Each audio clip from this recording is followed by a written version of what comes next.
Hi, I want to talk to you today about my friends at Bitwise and why they're the best crypto asset manager out there.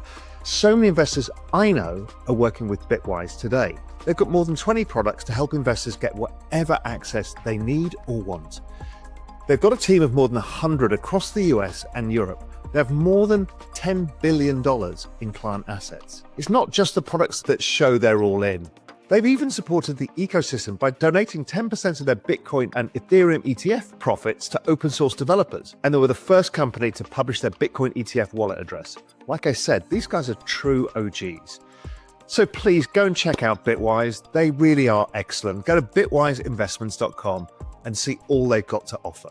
That's bitwiseinvestments.com, or just email them at james@bitwiseinvestments.com and let them know that Raoul sent you.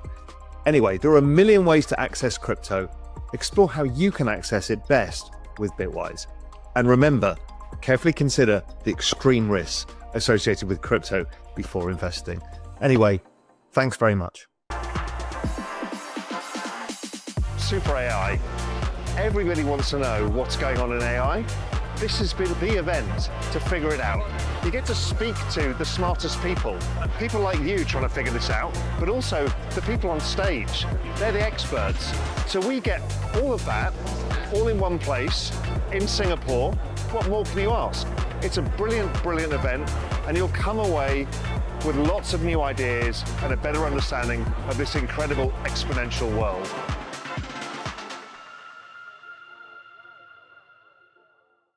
Hi, I'm Raoul, and welcome to my show, The Journeyman.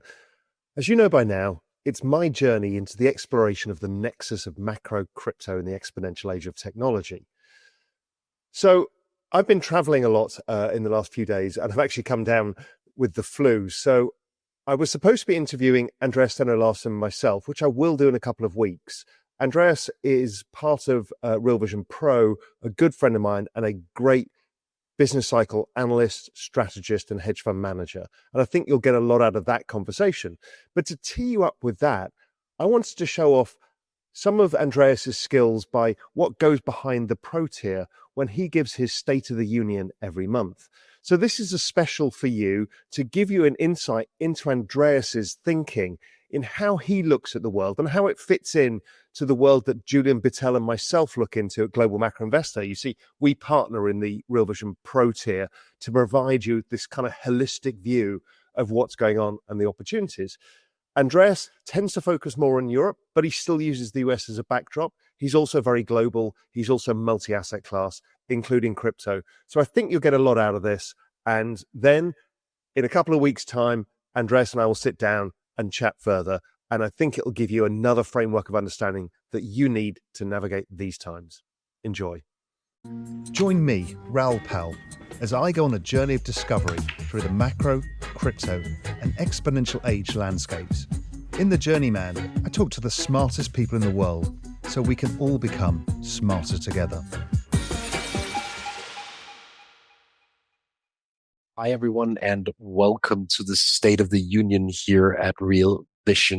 We obviously had the actual State of the Union speech exactly a week ago, and oh boy, we've seen material developments in especially US equities since then. The Trump administration is currently suffering from a really bad momentum in equity markets, and we're trying to assess why today and whether we're close to reaching the bottom in this guided tour around the global macro market. My name is Andreas Steno, and I'll be with you for the next roughly 30 to 45 minutes. And please ask your questions along the way. We're going to cover a lot of ground, both in the US, but also in the rest of the world. And I'm open to questions on everything related to macro and financial markets and everything in between. So what is going on right now? Why do we have a recession scare in the US? Why do people sell their assets in the US, which is pretty evident if you look at the price action over the past couple of days? I think we need to understand one thing, first and foremost. A lot of people have been front running the tariffs. And I have one chart with me on page 2, Ryan, showing exactly why that is. So ever since the election result became known, we kind of knew that tariffs were a part of the Trump policy mix, at least to some extent. We didn't know the extent of it. We didn't know the timing of it. We didn't know the geographical reach of it, but we knew that tariffs were coming in one form or the other. And executives in the corporate space, they haven't been living under a rock for the past 3 to 4 months. Obviously, they've seen these tariffs coming and they've imported everything with the tariff risk related to it already ahead of the tariffs implementation. That's why we see such a massive deficit in the goods balance in the US through December, January, and February. So basically everyone at C-levels jobs took a decision to bring in stuff to the US before these deadlines. And that obviously gives some sort of artificial push in a positive direction for the US economy because order books are filled up. You see a lot of imports coming in. You see a lot of artificial activity because of this front running of tariffs. There is obviously a headache on the other side of this now that we actually reached the point where tariffs are being implemented. We have the steel and aluminum tariffs going live tomorrow. We have had tariffs going live on China through February. We've had parts of the tariffs on Canada and Mexico going live here around the calendar turn. So we have tariffs live now. So is this front running still happening, or do we see some sort of fading activity because of the headache on the other side of this front running? And my best guess is that it is exactly what we see right now. We're seeing a slowdown in the US because of all of this front run activity ahead of the tariffs implementation.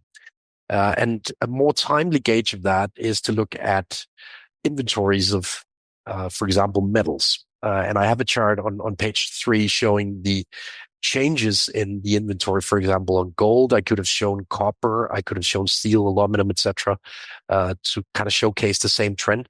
We saw this massive front running through January, February, and now we're seeing the other side of that. Essentially, as tariffs are now being implemented, there are no reasons to front run anything anymore, and we have inventories loaded up with stuff as a consequence of this front running. So basically, this means that we've moved activity from the next, say, 6 to 8 weeks back in time. We've basically moved that activity back into January, December, etc., because of the front running of tariffs. It basically means that artificially speaking, activity will look incredibly low here in February and March. We're obviously getting the February numbers here in March, and we'll get the March numbers through April, and I think it will look very bad because of this front running and the subsequent headache. So it's more, look at this from an accounting principle, right? You've basically stolen a bit of activity from February and March and taken that activity back in time. It doesn't necessarily mean that this is a true recession. It doesn't necessarily mean that this is a major growth scare. It just looks like one. And that is my main working thesis right now, that we've basically talking about some accounting principles here. We see no activity now because everyone front loaded their activity because of these tariffs incoming. So what does that mean for inflation? What does that mean for bond yields? What does that mean for the dollar, crypto markets, etc.? We'll get back to that in a second, but I'd like to stress one thing. And for those of you who listened into all of my shows here at Real Vision, there will be a few repeated points here, but it's just so important to underscore this relevant point around inflation coming up, because everyone and their mother and all mainstream economists now expect inflation to pick up because of tariffs. And while that is the straightforward conclusion, I think we'll see the exact opposite, at least for the next couple of months. Hi, Raoul here. Listen, I think we've got until 2030 before the economic singularity arrives. Now, it might not be the exact date, but it's around then. So we have about 6 years to figure out how to unfuck our future. I've put together a report to help you called Prepare for 2030. It's going to help you take the first steps in that journey to make sure you're secure past 2030. So just click on the link below and start your journey now. And let me try and walk you through why that is with a chart on page 4. So simply speaking, when you add an import tariff, you obviously increase the import price index. So when China exports something to the US, there is now 20% added to that price as soon as the good will cross the US border. But if I'm right that we saw a lot of front running, a lot of front loading of import activity, which is fairly evident from the data that we track, we do not see a lot of imports flowing through in March, in April, in May because of this front-loaded activity. So the import at the higher price level is basically a future discussion rather than a discussion for now because of the front-loaded import activity. So when you take all of these import tariffs at face value, you'll probably get to a weighted average of roughly 5%, a little bit more than 5%, in terms of increased import prices. But given that a lot of imports have been front-loaded, you'll not see that effect this month. You'll not see it next month either. We're rather going to see much smaller effects because of this front-loaded activity. So the two lower scenarios that I've painted here with much smaller increases to the import price index are much more feasible, in my opinion, because of this dynamic effect where you've seen front-loaded activity. On top of that, you see a nasty demand effect right now. The demand is slowing in the US also because of the Doge efforts. And of course, when we talk about import tariffs, a lot of executives will already have taken decisions to reroute some of the trade to avoid the tariffs. We saw that during the first Trump era as well. When Trump added tariffs on China, China started exporting to Mexico. Mexico then exported to the US to circumvent the tariffs. And we're going to see the same again this time around until you get global tariffs. As long as there are tariff-free trade routes, you'll see those routes being utilized by executives. It's like trying to contain water. You cannot really do it if there's a way for water to escape, and there is a way for the water to escape these tariffs still. This is exactly why the Trump administration is trying to put pressure on Canada, Mexico, etc., to add tariffs on China, so that China cannot just reroute the trade activity via other countries. I think ultimately, this is going to be a big surprise to the market. If inflation comes down the next couple of months, it will wrong foot right about everyone because, it is the straightforward conclusion that prices will have to increase. But if they actually decrease or they do not increase at all, we're going to see some material market effects of that in the direction of lower bond deals, a weaker dollar, etc., which is basically needed right now to underpin a very, very weak development in US equity markets.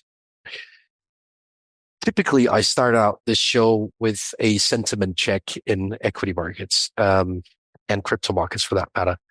I don't think it's really needed this time around, to be honest. And I would typically have worn my my red glasses in response to this terrible sentiment out there. But I think it's just too damn serious to be joking about it right now. I think I speak on behalf of a lot of people when I say that we're getting tired of this, especially since the flip-flopping on timing, the flip-flopping on the extent of tariffs, the flip-flopping on the geographical extent of the tariffs. It's just so hard to maneuver. And all of the professionals I speak to within the asset management industry, they just avoid taking decisions to buy stuff in the US right now because of the uncertainty. So my sincere hope is that once we get past 1st of April with the deadline on reciprocal tariffs and all of that, the Trump administration is done talking about tariffs and they've reached their goals. That is my sincere hope now, because we simply need some certainty. And when we look at the global heat map right now of returns, I have that on page 6, we're talking about, the worst start of US equities relative to worldwide equities in a long, long while in a calendar year. So at the very top of the leaderboard, we have EPOL, the Polish equity index. And as you can see, we have SPY towards the very bottom of the leaderboard, which is the US index. Only India is suffering more and then New Zealand. So we have Poland, Germany, EWG, MCHI, the Chinese index, like doing 20% better, 30% better, even in some instances than the US index. I don't think that was exactly what Trump promised people. And I guess at some point, he'll have to take notice of this. I know that Bessent, Howard Lutnick, Trump, etc., they tried to tell a story to us. Okay, this is short-term pain, because we want medium-term gains. And I think there's some merit to that. But at some point, obviously, they don't want to see this anymore. So fingers crossed that they actually stop this flip-flopping on tariffs by April. So setting all of this aside, how bad is the US economy actually doing? Is it fair that we see all of the calls for a recession and all of that again? My short answer to that is basically a resounding no. If we look at page 8, we have the US nowcasting of ours, and the light blue line here is the growth momentum. So everything above 0.5 is basically above normal. And as you can see, we've gone from in January having exceptional growth momentum to now mediocre growth momentum. It's not like we're through the floor. So I think this is a correction because of exceptionally high expectations for this golden age that Trump announced when he won power. But it's not a recession. And we're basically, in my opinion, still talking about, as I said, from an accounting principle, activity being moved backwards in time, stolen a bit from this quarter. And therefore, this is not an actual recession. We may get a really bad GDP print, but it's more like a periodization issue rather than an actual slide in activity because of all of this front loading. So, what's the outcome of all of this? And what's the bottom line when you look at financial markets? I have my eyes glued on 375 for bond yields, and I think that's very important here. Bond yields are actually coming down. And that's much needed to regain momentum a bit further down the road. Scott Bessent is very much aware of this. He's also in favor of targeting the longer-term bond yields rather than pushing the Fed to cut a lot, especially after what happened during the autumn when the Federal Reserve cut by 50 basis points and mortgage rates exploded. So is he actually on top of bringing bond yields lower? My opinion is yes. Let me show you 3 charts on why that is. First, the chart on the so-called trueflation measure versus bond yields in the US. The trueflation measure is a measure of online prices from a lot of suppliers. And as you can see in the dark blue, we've actually seen quite a substantial decline in that measure. It's kind of the same vibes we're getting from our own online price scraping. Not as substantial as the trueflation measure, but the direction is the same. And as you can see, it's got a tremendous track record in terms of forecasting 10-year bond yields with a short time lag. So I think we're heading below 4, as you can see on the left-hand scale for the 10-year bond yield. And prices are actually coming lower here in February and March, which is a very contrarian take. Not a lot of people are aware of this. When you look at traded prices such as oil, for example, on page 11, we're also talking about oil prices coming down exactly as Trump promised. And we're seeing levels that are very low in a historical context, even comparing it to pretty weak periods. There is typically a very strong correlation between oil markets, the light blue, and 10-year bond yields in dark blue as well. And it's also pointing to, say, 3.75 for the 10-year bond yield. So I think bond yields will come even lower than what we've already seen. Again, a very contrarian take because a lot of people expect tariffs to bring about higher bond yields. And finally, we can see that the market is now starting to accept this on page 12. So we have the inflation swap, which is basically the traded inflation price versus the generic 10-year bond yield. And both are coming down in tandem now. And I think we should expect it to continue. Maybe we have 50 to 75 basis points left in this trade. So, if you're a little bit scared of what's ongoing right now, buy treasuries. I think that's an okay bet. It's not going to bring about double-digit returns, but it's going to bring about some returns here because Scott Bessent basically wants to bring bond yields lower to ensure that there's a decent momentum in the economy, that financial conditions ease into the second half of the year, and he's actually getting exactly what he's after. And all of this obviously also spills over to the US dollar. I've been banging the drum on a weaker dollar since the start of the year. I know Raoul has done the same, and we're starting to see exactly that playing out in the light blue, which is the dollar index. Last week's performance was probably the weakest in a few years in the dollar index. And it was quite a landslide, both against the euro, against the Japanese yen, even to some extent against some of these trade partners where you're threatening them with tariffs all the time. So even the dollar is now starting to weaken, which is much needed for China or Japan, etc., to be able to accelerate their economies again. And I think this is a very, very important point. Also from a global perspective, that if the dollar weakens, we actually see some momentum in the global economy 3, 4, 5 months later. And I'll get a bit more exact on exactly when to expect this weaker dollar, these lower bond yields to kick in and to underscore and underpin the developments in US assets again.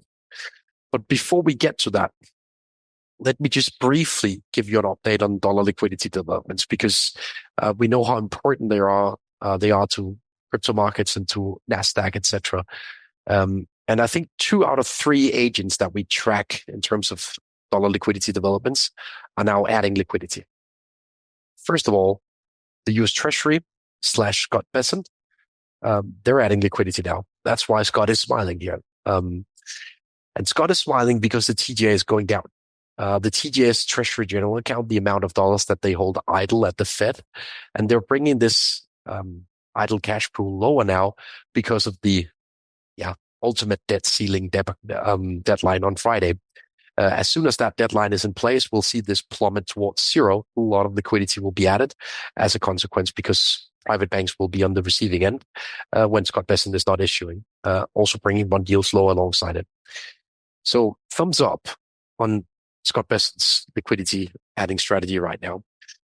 What about the J-man, Jerome Powell? Is he adding liquidity right now? He is not adding liquidity. We're basically stuck close to the zero low bound on the overnight reverse repo facility.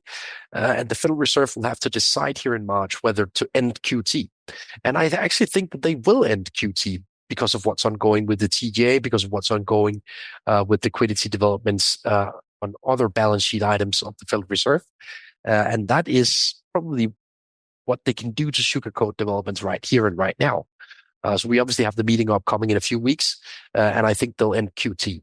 So Jerome is a thumbs down right now, but I think he'll be at the very least flatlining liquidity developments from March and onwards. Finally, Jamie Dimon and his ilk in the private sector on page 16, are they adding liquidity? And we're starting to see bank credit going up. And what is bank credit? It's basically credit that you and I get when we go to our bank asking for a loan for our SME or for our household, etc. Right? So they can add money to the system by giving you credit, and the demand is there for loans, and we're starting to see the development picking up in terms of private credit as well. So Jamie is also a thumbs up right now. So 2 out of 3 agents are adding liquidity, not in a fast pace, but they're adding. And as you can see, we're a pretty early cycle in this. We're starting to bottom out. So, cyclically speaking, we're still in the early innings of a liquidity cycle here, which is comforting despite everything that's ongoing out there. And I get why most people are a little bit scared of what's ongoing. But if you look beneath the hood, if you look at liquidity developments, I actually think there's a reason for optimism, at least if you have a time horizon of 3 months plus. So when do we catch the falling knife? Let me show you one chart on why we're in accumulation zone already now. We started accumulating a little bit last week, probably a bit too early, my bad. But the next chart is basically the reason why. So when we look at the dollar returns, so basically the US dollar, and we look at that return profile in relation to, for example, the Bitcoin return profile, we're talking about a lag pattern of roughly 90 days. So the dark blue line is the return profile of the US dollar, and the light blue line is the return profile of Bitcoin. And when you lag the return profile of dollars, 90 days, you get a really stubborn pattern. So you need easing financial conditions on the dollar side, basically debasement of the US dollar, 90 days ahead of the Bitcoin price regaining some activity momentum. So when is the actual bottom here? I'd say first or second week of April. That is about as precise as I can be right now. So maybe less than a month away. So, just to avoid being wrong-footed on the timing, I'm accumulating a little bit slowly but surely through March as a consequence of this chart. And as you can see, it takes off materially into May and June. So, stay patient. Don't fuck this up. I actually think there's a reason to accumulate into April. The tax season in April is always a tricky one, but into April, we're starting to get that positive impulse for a weaker dollar from lower bond yields. And then finally, in the US dollar market, I have a few single name charts that I want to touch upon before we move to the rest of the world. And if you bring about chart 20, Brian, the Metaplanet chart is really interesting. Some of you have heard about the Japanese Michael Saylor, and Metaplanet is basically a copycat out of Japan for MicroStrategy. It's sort of a Japanese Bitcoin treasury in a sense, but it's been trading incredibly well until we saw this landslide into March, right? And I think if you really want to find something that is completely bombed out, and if you want to take risk into this recovery, this is a place to look. It's kind of an equity leverage of the Bitcoin play, and I think it's a play with more upside than MicroStrategy if I'm right on the timing in April. So that's one thing to consider. Early days, but worthwhile accumulating a little bit there. And then if you look at the Mind Medicine trade, which, I still have my eyes on, as soon as Trump is done talking about tariffs, and as soon as he allows Bobby Kennedy to take a bit of limelight, I think this is the exact case that you need to look at. It broke 10 briefly, which was the exact trickle level that made us enter. It was a false flag. Sorry about that. We're starting to find some firm footing around the level of 6 here. But again, we need to be a little bit patient. We need to get tariffs out of the way, and we need to get a recovery ongoing. But this is still a very, very asymmetrical trade for the rest of the year. And it is tradable in option space if you're not willing to take the full directional risk now. Enough about the dollar market, enough about the US, because the US has been underperforming. But I don't think Europe is immune to what's going on in the US now, because the US is obviously the biggest export market for Europe. It's obviously the biggest export market for China. And this whole front-loaded activity ahead of the tariffs deadline that we saw in January, February, etc., it obviously allowed European equities to perform. And I think if you go to page 23, Brian, that this is the exact reason why we've seen growth pick up in Europe. The light blue line here is our growth nowcast, so basically daily observations from Europe. And we're close to the roof here. It almost doesn't get better than this. We've gotten a lot of orders from the US because of this front-loaded activity. And on top of that, Trump has sort of forced Europe into taking a lot of investment decisions on in the defense sector, in the infrastructure sector, etc. And I actually have a lot of to say about that topic. We can do that another time. But the bottom line is that Trump has actually forced Europe into taking decisions, which is good by the end of the day. And Friedrich Merz, the new chancellor in Germany, is trying to push through a big infrastructure and defense deal already this week.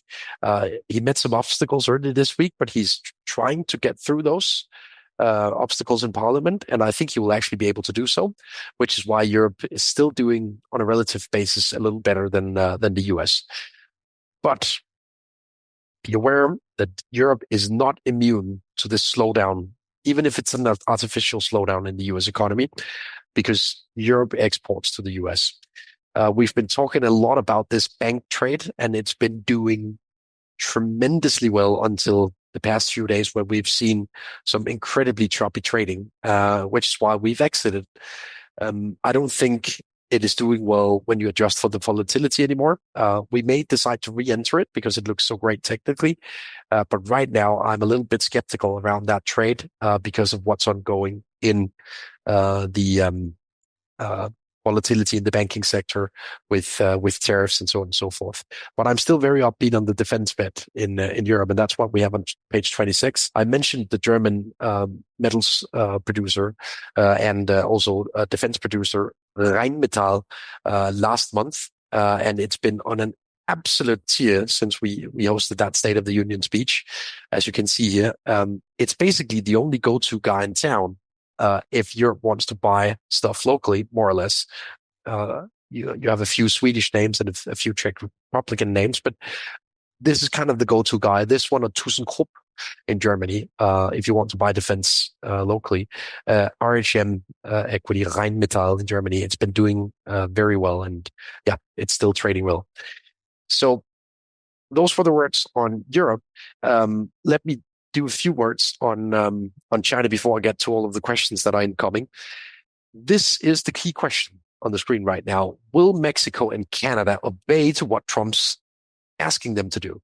Will they put tariffs on China so that China cannot reroute trade via Mexico or Canada before entering U.S. soil? And I think it was on Friday afternoon last week, we actually got the message from Scheinbaum in Mexico that they were willing to look at it on page 29. So this is the headline from Reuters on exactly this. Scott Bessent said that Mexico, actually mentioned this in their negotiations with the U.S. So basically, this is one of the things that they discuss. And therefore, I'm a little bit scared that everyone will unite together with the U.S. Around putting tariffs on China to avoid getting tariffs thrown in their own faces, right? And that's basically the only thing that speaks against the Chinese case right now, because otherwise China is doing pretty well with not a lot of focus on China from a macro and trade perspective. So how's the economy doing in China right now after a week of fiscal meetings last week? Well, when you look at the growth momentum in light blue, it's picking up, which is exactly why China is doing okay. Alibaba is still doing great. We talked about that trade a month ago as well. And it's been trading through the recent ranges. I could show the chart on the next page here. So momentum is still on the up in the Chinese economy. And Alibaba has broken out of this 2-3 year range, which is a bullish signal in many ways. And fiscally, they actually did more than I expected last week. So I think it's a bit early to call it a top in China, while I'm more certain around that view in Europe on sort of a broad-based scale. And I think there are pockets of strength worth playing in China still, Alibaba being one of them, Baba, US equity, obviously. So before I get to the questions, I typically sum up with the summary of all of the models that we have. These are basically the current best trades on Earth. And we volatility adjust and we look at our nowcast to calculate expected returns. And it is incredibly hard to find something US related on top of this leaderboard outside of the dollar versus the Canadian dollar. So dollar CAD, it's got a great trend return and it's trending well. The sterling versus the Canadian dollar is also doing well. So everything anti-Canada in markets is those bets are doing well. But as you can see at the very top of the leaderboards, we have, for example, European financials, but they're starting to detrend. That's why you have a red bar in the scoreboard here. So, I think it's a little late to enter, which is why I don't, fancy that trade right here, right now, even though it's been flagged very, very well since New Year's in our trade setup. So anti-Canada bets, and then Rheinmetall in Germany, Alibaba in China, and then you need to stay patient a little longer in the US because we're probably 3-4 weeks away from that, true turning point with a weaker dollar and lower bond yields. So in the meantime, you can trade those lower bond yields if you're looking for a trade for the next weeks. So getting to the questions, I have a question from Roman here asking me whether I can maybe synthesize the dollar index move, the 10-year move, and the China printer plays, especially in terms of the anticipated timing of events. And he's asking for a Bitcoiner friend. So to be as precise as I can, I'm kind of repeating myself a little bit here. I think with between 3 and 4 weeks away from the turning point, when you look at typical correlations, between the dollar, the 10-year bond yield, the Chinese liquidity developments, and the subsequent moves in Bitcoin. So first week of April is basically where you get the largest hit ratio when you look at it statistically. So 3-4 weeks from here. Also, a question from JP. Do you think a lot of the selling related to the tax season has already taken place with the large drawdowns that we've seen over the past 2 weeks? And that is admittedly a good question. I'll dig more into that question for the next show, because you can actually look at running tax receipts. And you can also see whether taxes are paid ahead of schedule. Obviously, April is the ultimate deadline, but you can, in case you want to, pay ahead of schedule. As far as I'm concerned, on the daily tax data that we're following, we're not seeing a major sign of that. But JP, I'll get back to that, and I'll make sure to post the findings in the Pro Macro environment on the platform. But as of now, no major clues that that's been ongoing. And typically we obviously see that during April, maybe the first week of April, which is why you want to wait for the end of that week to really get going on taking risk again. Babu with a final question here. The current market sentiment seemed like October, November 2021, where crypto markets didn't get to a blow off top that everyone was expecting. What is the probability that this crypto cycle peak was December 18, 2024, and now it's sideways or downwards? So I'll put it like this. For this scenario to play out, Babu, which is, it's great that you asked this question, because we need to address it. You'll have to see the Federal Reserve pushing back against the rate cuts and the bond yields coming down that we're seeing right now. They could decide to do that if they find the tariffs uncertainty to be too large, or if they become political. The worst thing that could happen right now was if Jay Powell went out and said, we're not going to cut interest rates because the uncertainty around tariffs is too high. That would be really, really bad. And obviously, if inflation picks up by 5%, the worst case scenario in the calculations I did on tariffs, the conclusion as well, right? If we get to plus 5% inflation, it's not really a scenario where you want to take risk. So hopefully I'm right that inflation is actually coming down first, and then we'll see the effects of tariffs later. But very fair question, Bob, and I get why you're asking it. Then final question from David. Hey, David. Long time no see. If the US is that, if the view is that the global trade is broken in line with Michael Pettis' view, then one would think that the US will absolutely target China via its tariff strategy. And also question coming in on India and tariffs alongside that. So 100% agreed. If you look at India, in relation to tariffs, I think it's the ultimate end goal of Trump to get other countries to also put tariffs on India, to avoid the same thing that happened in 2018, 2019, where China just traded via other channels and still managed to reach the end consumer in the US. Because then you do not get Apple and those companies moving stuff back to the US if they can just reroute stuff via a middleman. So sure, David, I think your view is spot on. And ultimately, we need to see Mexico, Canada, to some extent the European Union, being in line with the US on this view, to see China losing momentum. But I think that's ultimately where we're headed. But we're just not seeing that unison move towards putting tariff on China yet. And on India, basically the worst performing country on earth this year in equity terms. Not much good to say, because India's got the largest import tariffs on earth, and the reciprocal tariffs are coming in 3 weeks. So the tit for tat tariffs approach.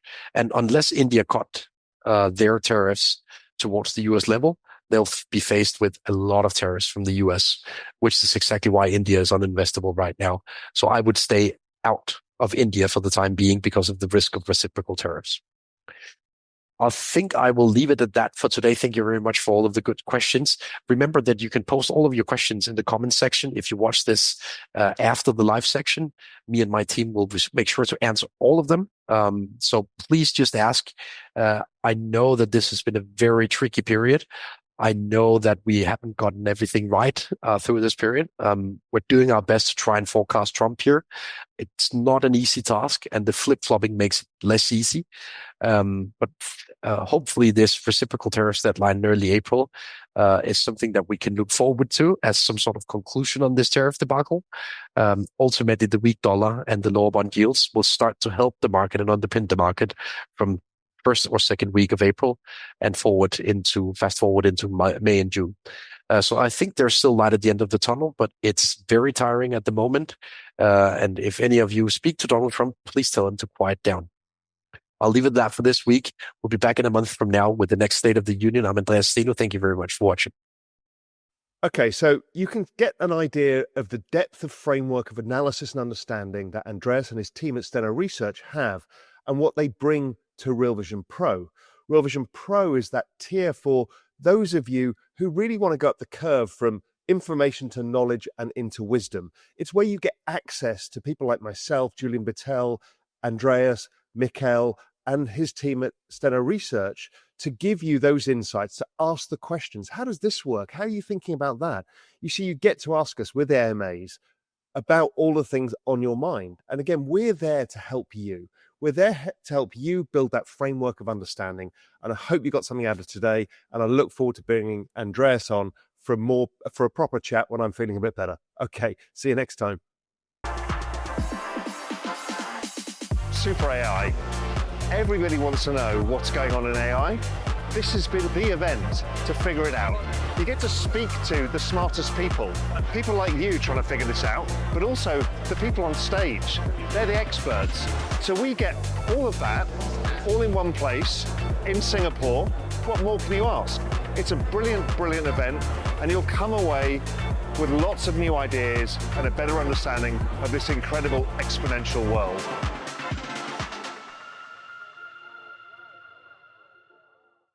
Hey, thanks for sticking around to the end.